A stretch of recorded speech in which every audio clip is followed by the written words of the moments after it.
कैसा है।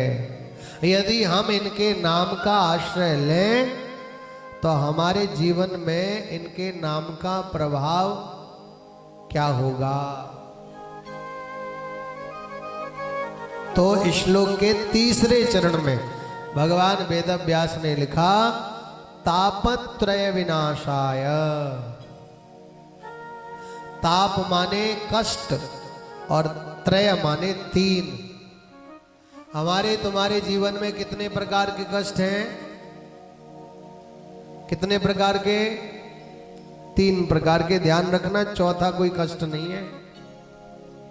केवल 3 प्रकार के कष्टों से ही हमारा जीवन घिरा हुआ है। बोले बस महाराज 3 ही कष्ट है? हाँ 3 ही कष्ट हैं। कौन से कौन से? रामचरितमानस में बाबा तुलसीदास जी ने एक चौपाई के माध्यम से लिखा, दैहिक दैविक भौतिक ताप। दैहिक दैविक भौतिक ताप।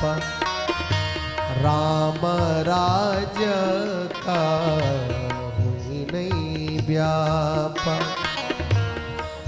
दैहिक दैविक दैहिक दैविक भौतिक ताप। राम राज्य का हुई नहीं व्याप।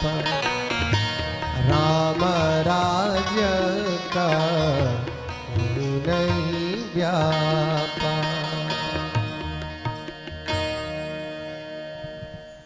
कितने प्रकार के कष्ट हैं जी? 3 प्रकार के। कौन कौन से? ये याद कर लो ताकि आपको बाकी रोगों का स्मरण न रहे। केवल 3 ही रोगों का, 3 ही कष्टों का ध्यान रखिए।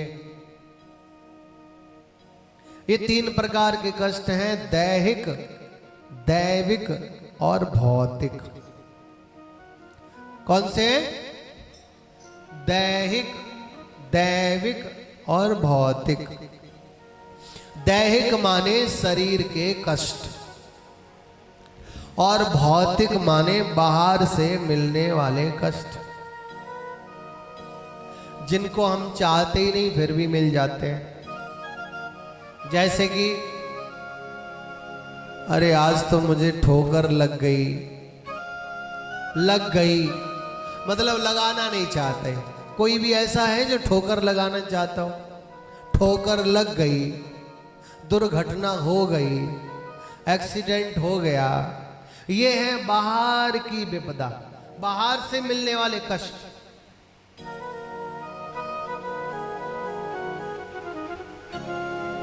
और शरीर के कष्टों के बारे में तो आपसे ज्यादा कौन जान सकता है। आए गए दिन कोई ना कोई पीड़ा उत्पन्न होती ही रहती है। दैहिक कष्ट, दैविक कष्ट, भौतिक कष्ट देवताओं के द्वारा भी मिलने वाला कष्ट होता है, जो दवाइयों से ठीक नहीं होता। झाड़ फूंक करवानी पड़ती है, पूजन करवाने पड़ते हैं, ग्रह शांति करवानी पड़ती है, पंडित जी के पास जाकर के पंचांग खुलवाना पड़ता है, ग्रह दिखवाने पड़ते हैं, कौन सा टेढ़ा है कौन सा सीधा है। ये देवताओं के द्वारा भी कष्ट मिलता है। बोलो जय श्री कृष्ण। ये 3 प्रकार के कष्ट हैं और इन तीनों प्रकार के कष्टों का उन्मूलन केवल भगवान के नाम से होता है। किससे होता है? केवल मेरे बिहारी जी के नाम से। अगर इन तीनों प्रकार के कष्टों से मुक्त रहना चाहते हैं, ना तो आपको देवताओं के द्वारा कष्ट मिले, ना शरीर में कोई पीड़ा उत्पन्न हो, ना बाहर से कोई कष्ट मिले, तो क्या करते रहिए? श्वास श्वास पे कृष्ण भज, वृथा श्वास मत खोय। ना जाने जा श्वास को, फिर आवन होय न होय। एक भी श्वास आपकी गोविंद के नाम के बिना खाली ना चली जाए।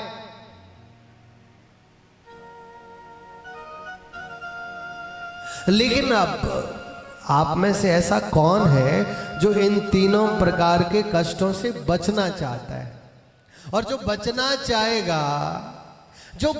चाहेगा वो एक क्षण के लिए भी ठाकुर जी के नाम को लेना बंद नहीं करेगा, नहीं करना चाहेगा। और ये अच्छे से आप आज ही नोट कर लो, अभी नोट कर लो। जितने क्षणों के लिए आप भगवान के नाम को भूल रहे हैं, उतने ही क्षणों तक, उतने ही समय तक आपके जीवन में ये कष्ट रहेंगे। जब आप भगवान का नाम लेंगे, भगवान की चर्चा करेंगे, तो गारंटी के साथ नोट कर लो, ये तीनों प्रकार के कष्ट हमारे जीवन में दिखाई नहीं देंगे। हम कभी सुखी कभी दुखी क्यों? क्योंकि हमारे जीवन में हमारा संतुलन ही नहीं है। ना तो हमने श्वासों को जीता, ना आसन को जीता, ना संग को जीता, ना अपनी इंद्रियों को जीता। और भागवत क्या कहती है? भागवत कहती है जितासनो जित श्वासो जित संगो जितेंद्रिय।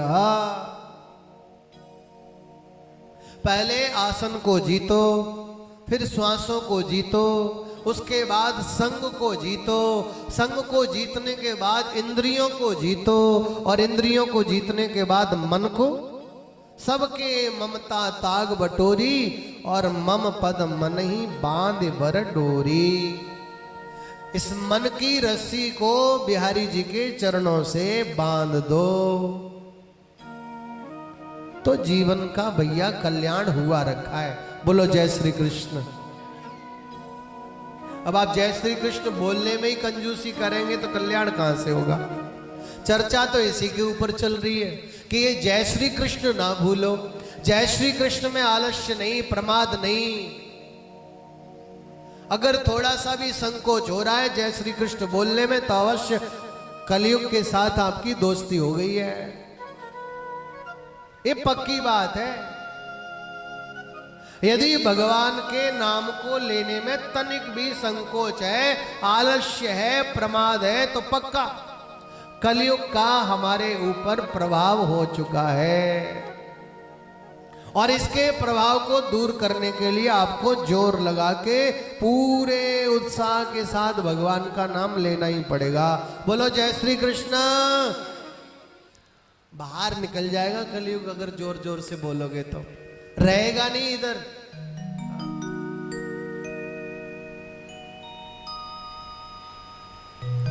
वृंदावन बिहारी लाल।